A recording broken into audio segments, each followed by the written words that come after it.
நெல்லை சாந்தியின் அன்பு வணக்கம். இன்றைக்கி சாந்தி கிச்சனில் என்ன பண்ண போகிறோன்னா நெய் சோறு எப்படி பண்ணலான்னு பார்க்கலாம் வாங்க. குக்கர்லேயே நம்ம ஈஸியாகவும் டேஸ்டியாகவும் பண்ணிடலாம். இது நம்ம கம்மியான இன்க்ரீடியன்ட்ஸ் வச்சே நம்ம பிரியாணி டேஸ்ட்டுக்கு கொண்டு வந்துடலாம். வாங்க இப்போ எப்படி பண்ணலான்னு பார்க்கலாம்.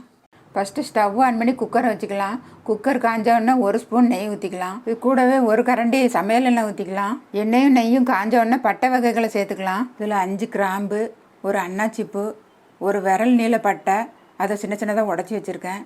அதுக்கப்புறம் 5 ஏலக்காய், ஒரு ஸ்பூன் சோம்பு, இது எல்லாத்தையும் போட்டுக்கலாம். இது கூடவே 2 பிரிஞ்சி இலையை சேர்த்துக்கலாம். அடுத்தது ஒரு 10 முந்திரி போட்டுக்கலாம். இது ஆப்ஷனல் தான், தேவைப்பட்டால் போட்டுக்கோங்க, இல்லைனாலும் பரவாயில்ல. அடுத்தது 3 பச்சை மிளகாவை முழுசாகவே போடுறேன். இது எல்லாத்தையும் ஒன்றா சேர்த்து நல்லா வதக்கி விட்டுக்கலாம். நல்ல ஃப்ளேவர் வர்ற வரைக்கும் நல்லா வதக்கி விட்டதுக்கப்புறமா ஒரு பெரிய வெங்காயத்தை நீட்டமாக கட் பண்ணி வச்சுருக்கேன், அதை இது கூட சேர்க்குறேன். சேர்த்து எல்லாத்தையும் ஒன்றா கலந்து விட்டுக்கலாம்.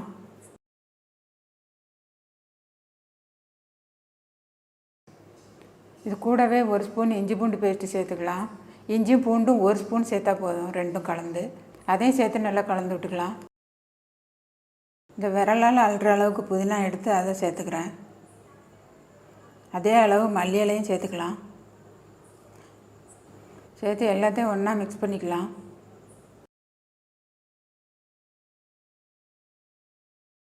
அதுக்கு நான் ஒரு 1/2 கிலோ சீரக சம்பா அரிசி தான் எடுத்திருக்கேன், பிரியாணி அரிசி. நீங்கள் எந்த பச்சை அரிசி இல்லைன்னா பாஸ்மதி ரைஸு எதுனாலும் சேர்த்துக்கோங்க. 1/2 கிலோ அரிசி எடுத்து 2 தடவை கழுவிட்டு நான் அப்படியே உடனே சேர்த்துக்கிறேன். நான் ஊற வைக்கலாம் இல்லை. நான் இன்னொரு மெத்தடு சொல்கிறேன் பாருங்கள். நீங்கள் ஃபஸ்ட்டு அரிசி போடுறதுக்கு பதிலாக தண்ணியை ஊற்றிட்டு நல்லா தண்ணி கொதிச்சதுக்கப்புறமா அரிசி போட்டுக்கலாம். அந்த மாதிரியும் பண்ணலாம், இந்த மாதிரியும் பண்ணலாம். அரிசியை போட்டு நல்லா கலந்து விட்டதுக்கப்புறமா நான் 1/2 கப்பு அரிசிக்கு 1 கப்பு தண்ணி ஊற்றிக்கிறேன். நீங்கள் எந்த கப்பில் அரிசி எடுக்கிறீங்களோ அதே கப்பில் தண்ணியும் அளந்து எடுத்துக்கோங்க. நான் அரிசியை ஊற வைக்காமல் உடனே சேர்த்ததுனால நான் 1 கப்பு தண்ணி ஊற்றுறேன். நீங்கள் அரிசியை ஊற வைக்கிறதா இருந்தால் 3/4 கப்பு தண்ணி சேர்த்துக்கோங்க. அரிசியை சேர்த்து தண்ணி நல்லா கொதிச்சதுக்கப்புறமா தேவையான அளவு உப்பு சேர்த்துக்கோங்க. உப்பை சேர்த்து நல்லா கலந்து விட்டதுக்கப்புறமா குக்கரை மூடி வச்சிடலாம். மூடி வச்சு 2 விசில் வர்ற வரைக்கும் வெயிட் பண்ணலாம். நீங்கள் அரிசியை ஊற வச்சு போட்டிருந்தீங்கன்னா ஒரு விசில் வந்தோடனே ஸ்டவ் ஆஃப் பண்ணிடுங்க.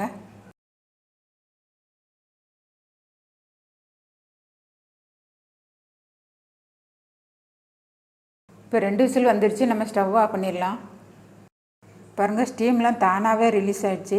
நம்ம இப்போ குக்கரை திறந்து பார்த்துடலாம். இப்போ நம்ம அடியிலேருந்து நல்லா எடுத்து விட்டு கலந்து விட்டுக்கலாம்.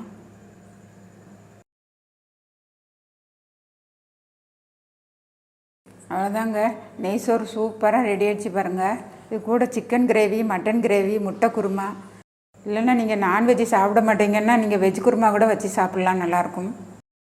இதே மாதிரி நீங்களும் செஞ்சு சாப்பிட்டு பார்த்து எப்படி இருக்குன்னு கமெண்ட்டில் சொல்லுங்கள். இந்த வீடியோ பிடிச்சிருந்தா லைக் பண்ணுங்கள், ஷேர் பண்ணுங்கள், சப்ஸ்கிரைப் பண்ணிடுங்க. கூடவே பெல் பட்டனை கிளிக் பண்ணிடுங்க. தேங்க்ஸ் ஃபார் வாட்சிங்.